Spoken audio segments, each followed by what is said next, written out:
The idea for this comparison emerged from none other than the man who was traded from the Super Bowl winning team Kansas City to the Miami Dolphins, who haven't been to the Super Bowl since the early 70s. Why was there a need for Tyreek Hill to draw out the comparison? What was his motivation? We attempt to uncover the reasons and even test his hypothesis.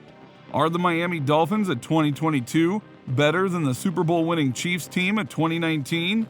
First, let us briefly address the why. How come Tyreek Hill went on the airwaves to bluntly say that the team that traded him is worse off than the current team that he's presently on? It's normal for a player to hype up the team that he plays for, but not so much to call out the team that wanted to deal him away, especially if that team gave him the platform to win a Super Bowl. The reason why we think Tyreek decided to comment without being provoked by anyone was that he truly believes that the Dolphins are Super Bowl contenders. Tyreek Hill went as far to say that they have better weapons than the Chiefs did back then and that he's excited about the potential of the Dolphins' young core. So let's take a look at the offensive weapons of the Chiefs back in 2019. First, you had two players that made the Pro Bowl other than Tyreek Hill, one of which was star quarterback Patrick Mahomes, who had a pass completion percentage of 65.9% on the season. He threw for over 4,000 yards and had 26 touchdowns. He also rushed 43 times for 218 yards and scored 2 touchdowns.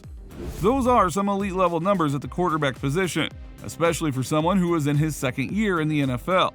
It would be foolish of anyone to suggest that Patrick Mahomes is an inferior quarterback to anyone, which is why Tyreek Hill made sure to qualify his statement by saying that his Dolphins quarterback, Tua Tagovailoa, is on par with the Chiefs superstar. It might be too early in the season to compare the quarterback numbers given Tua's small sample size of just 8 games this season, but the Dolphins quarterback is on pace to reach 3,850 yards in the air and 30 passing touchdowns. It may be fewer passing yards, but he's on course to score more than Mahomes.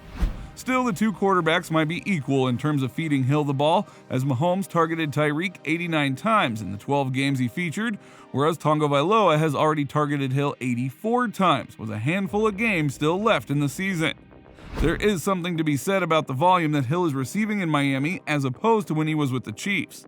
Because back in 2019, the Chiefs had a younger and hungrier tight end by the name of Travis Kelce. Kelce led the Chiefs in receiving that season with 1,229 yards from 97 receptions, scoring 5 touchdowns. His touchdown numbers were only second to Tyreek, who had 7. Still, Kelce had 369 more yards than Hill, albeit he did play in more games. Kelce emerged as the go-to guy for Mahomes and the Chiefs' offense when Hill was out with an injury. It was an injury that kept him out for 4 games, and in the NFL, that could seem like a lifetime. Kelce was seen as the reliable alternative and was later upgraded to the #1 target in the progressions of quarterback Mahomes. Even when Hill returned, pundits and fans of the Chiefs knew that Kelce was the safety net for Mahomes. This season, the Dolphins' most reliable #1 target man and the ultimate safety net is Tyreek Hill. But what if Hill suffers an injury? Who would be the likely candidates to step up? The Dolphins don't have a Kelce-type player, a big man who can be a sure-thing target and who manages to find space in the defense's holes. But they do have a speedster that was a better option than what the Chiefs had in 2019. Jalen Waddle, the sophomore wideout, has been crowned the ideal #2 guy for this 2022 Dolphins offense. He hasn't missed a game all season, and his numbers are far more impressive than the 2019 Chiefs' second wide receiver Sammy Watkins. Waddle so far has a catch completion percentage of 68%. He's got 51 receptions for 878 yards, scoring 6 touchdowns in just 10 games. Whereas Sammy Watkins had 52 catches for 673 yards, scoring 3 touchdowns, and a catch completion percentage of 57.8%. Waddle catches the ball better, therefore gets more yards, and has the confidence of his team to score more touchdowns. That all screams better production from a player that is considered to be the second best option in the receiving game. That's one area where Tyreek Hill might have a case. It is clear that the Dolphins have a dual threat in the receivers department with Hill on one end and Waddle on the other. But there's also another area where the Dolphins are excelling over the 2019 Chiefs. It's in the running game. The Chiefs might have had LaShawn "Shady" McCoy, who played in 13 games and had 465 yards from 101 attempts, scoring 4 touchdowns on the ground. But that's about it when it comes to the running game of the Chiefs. Back then, there was a dependence and almost somewhat of a guarantee that quarterback Patrick Mahomes would be the one to rush for significant yardage. should the passing attack not open up. That's the only logical reason behind McCoy's lackluster numbers. We've identified them as such given what Raheem Mostert has been able to produce so far this season for Miami. In the 10 games that he has featured in, the running back for the Dolphins has 543 yards from 118 attempts, scoring 3 rushing touchdowns and 1 passing. That is the same number of scores as McCoy, who played more games, and Mostert has more yards on the ground. Mostert, however, is not alone in the backfield. He has to share the groundwork with another competent, reliable, and productive back, Jeff Wilson. So not only do the 2022 Miami Dolphins have a dual threat in the receiver room, but they have a double-headed snake attack on the ground too. That is something the Chiefs didn't officially have, which made defenses wary of the Chiefs quarterback, Patrick Mahomes. Speaking of defenses, let's take a brief look at the Chiefs from 2019 and the 2022 Dolphins of today. Starting with the Dolphins, they are ranked 27th overall as the end of Week 11.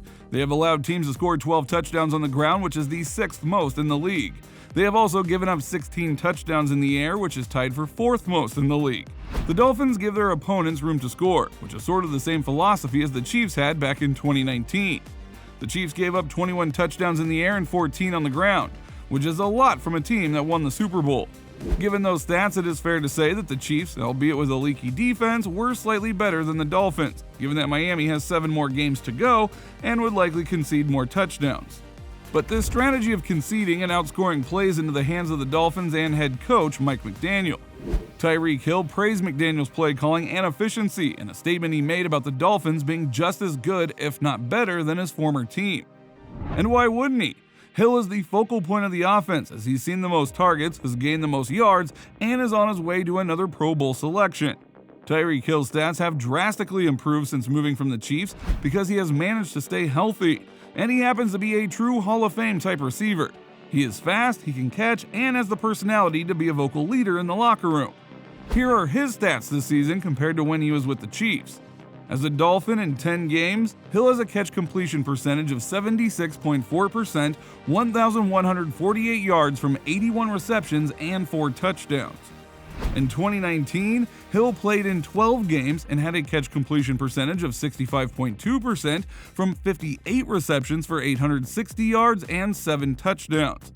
So as you can see, Tyreek Hill is a better player, and he's crediting all of that to his teammates and staff.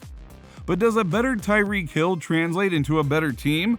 The Dolphins have similar weapons in the receiving department and a more than able quarterback navigating the ship. They might have a weaker defense, but their solid offense is supplemented by a running back crew that is productive and reliable. To top it all off, they have a competent head coach who knows how to and what it takes to win. But we will leave the final judgment up to you. Do you think that the 2022 Dolphins are better than the 2019 Chiefs? Are they similar? Or are the 2019 Chiefs way better? Please let us know in the comments down below, but before you go, if you still want to watch some awesome NFL content like this, please watch the next video that will pop on your screen.